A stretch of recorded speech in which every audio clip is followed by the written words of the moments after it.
तो स्वागत है आपका हमारे इस नए वीडियो लेक्चर में, जिसमें मैं आज आप लोगों को क्लास 6 की जो हिस्ट्री की एनसीईआरटी है उसका फर्स्ट चैप्टर का वीडियो पार्ट नंबर 2 अपलोड करने वाला हूं। इससे पहले मैं फर्स्ट वीडियो लेक्चर अपलोड कर चुका हूं, जो कि इसी चैनल पे अपलोड है। और इसी चैनल पे से पहले ओझा सर का वीडियो अपलोड हो रहा था, तो किसी टेक्निकल इशू बस उनका सर का वीडियो अपलोड करना पड़ा, मतलब डिलीट करना पड़ा। और सर का वीडियो मतलब आपको सर का खुद का चैनल है, उस पे मिल जाएगा, राय ओझा सर के नाम से। जब सर खुद चैनल बना लिए हैं तो उसी के चैनल पे आपको वीडियो मिलेगा। तो हम प्रीवियस मतलब वीडियो लेक्चर जहाँ तक हम इस चैप्टर का शुरू की बताए थे, तो उसमें हम भारतीय उपमहाद्वीप के बारे में चर्चा किए थे और मैं उससे आगे चर्चा करने वाला हूँ। तो कह रहा है कि इसे फर्स्ट वीडियो लेक्चर आप देखिएगा तो उसमें आपको पता चल जाएगा कि यहाँ तक हम बता चुके हैं और इससे आगे हम शुरू कर रहे हैं। और जैसा कि मेरे बारे में आपको पता होगा कि हम खुद भी एक यूपीएससी एक्सपेरेंट हूँ, मैं भी यूपीएससी का प्रिपरेशन कर रहा हूँ।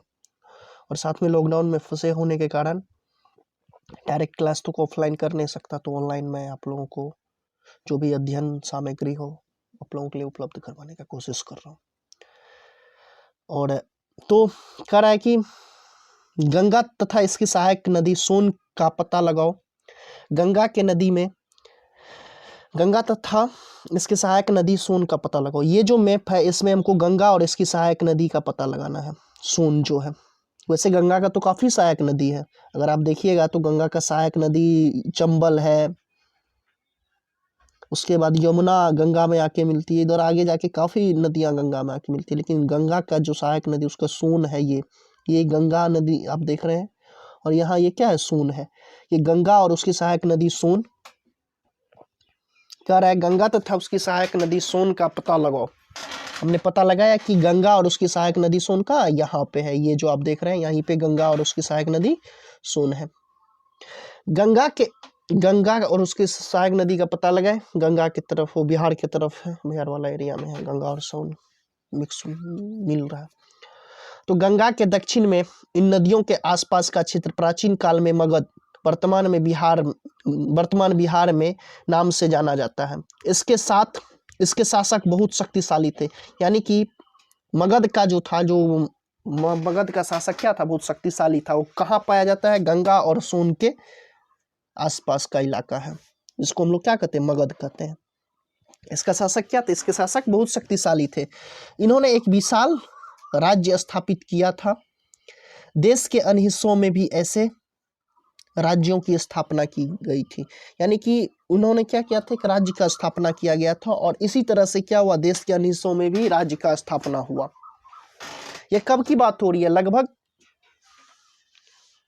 600 बीसी के समथिंग का, 600 बीसी के समथिंग, यानी महाजनपद काल के बारे में की चर्चा हो रही है। महाजनपद काल के बारे में आपको पता होगा ना, वैदिक सभ्यता के बाद क्या आता है, महाजनपद काल।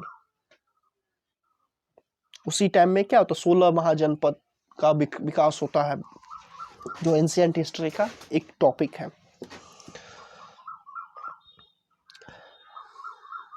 तो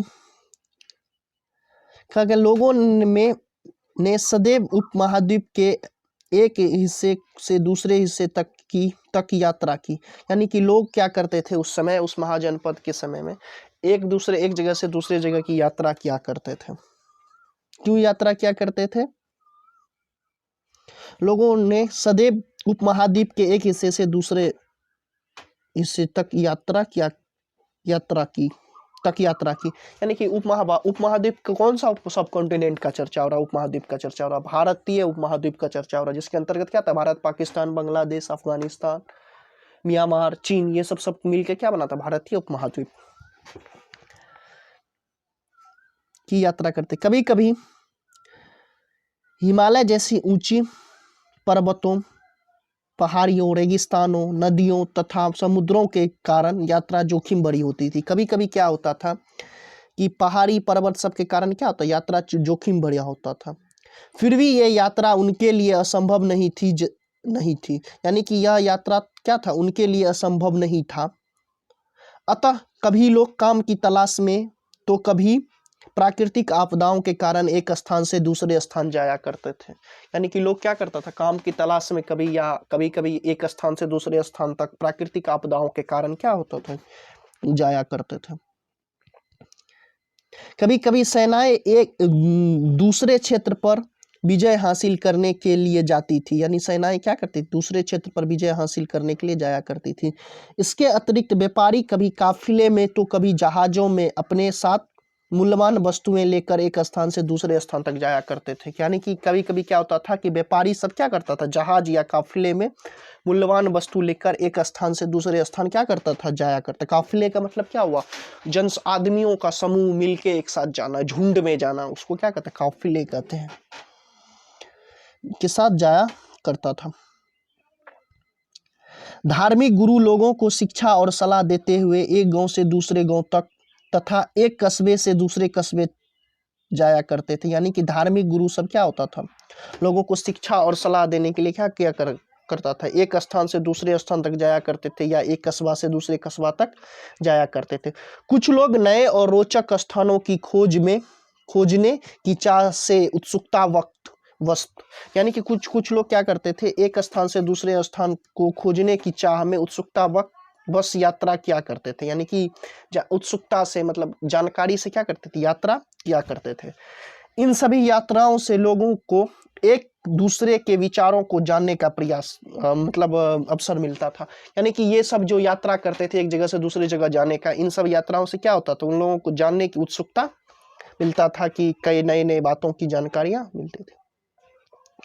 आज लोग यात्रा क्यों करते हैं, आज लोग यात्रा क्यों करते हैं, आप यात्रा क्यों करते हैं, क्योंकि आप लोग उसके बारे में यहाँ पे पूछा गया। और ये जो क्लास 6 की एनसीईआरटी है, ये आप सबके लिए इम्पोर्टेंट है। जैसा कि इसकी इम्पोर्टेंसी के बारे में आपको बतलाने की कोई ज़रूरत नहीं है। जैसा कि आप जानते होंगे कि एनसीईआरटी क्या होता है, the mother of all language. यानी कि सभी लैंग्वेज का मतलब सभी सब्जेक्ट का क्या बेसिक अंडरस्टैंडिंग आपको एनसीईआरटी में ही मिलेगा। एक बार फिर से मानचित्र 1 को देखो, एक बार करा फिर से मानचित्र 1 को देखना है।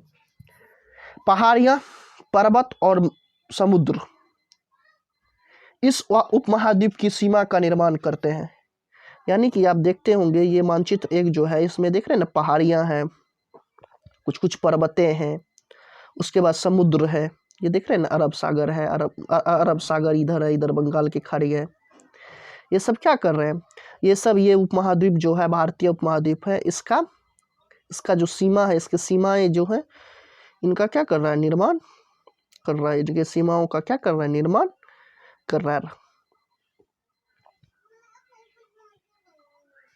इनकी सीमाओं का क्या कर रहा है, निर्माण कर रहा है।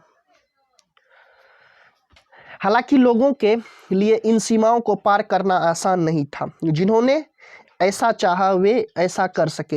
यानी कि सिंपल लोगों के लिए सीमाएं पार करना आसान नहीं था, लेकिन जिसकी चाहत थी पार करना, वो तो पार किया ही। आपको पता होगा सिकंदर भी यहाँ आए, सब मतलब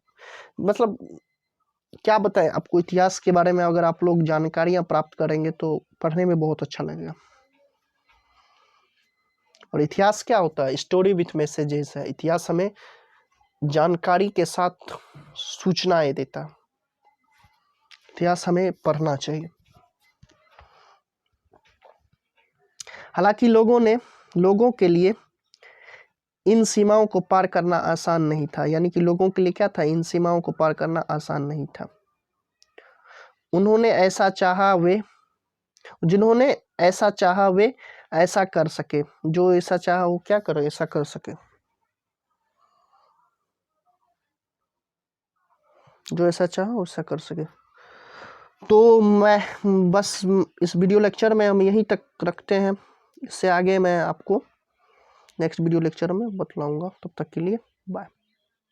और मेरा यूट्यूब चैनल सब्सक्राइब कीजिए। और नेक्स्ट वीडियो लेक्चर जिसमें रीजनिंग हर एक सब्जेक्ट का वीडियो लेक्चर उपलब्ध होगा धीरे धीरे हर एक टीचर के द्वारा। बस आप सब्सक्राइब कीजिए और लॉकडाउन में घर में रहिए और पढ़िए।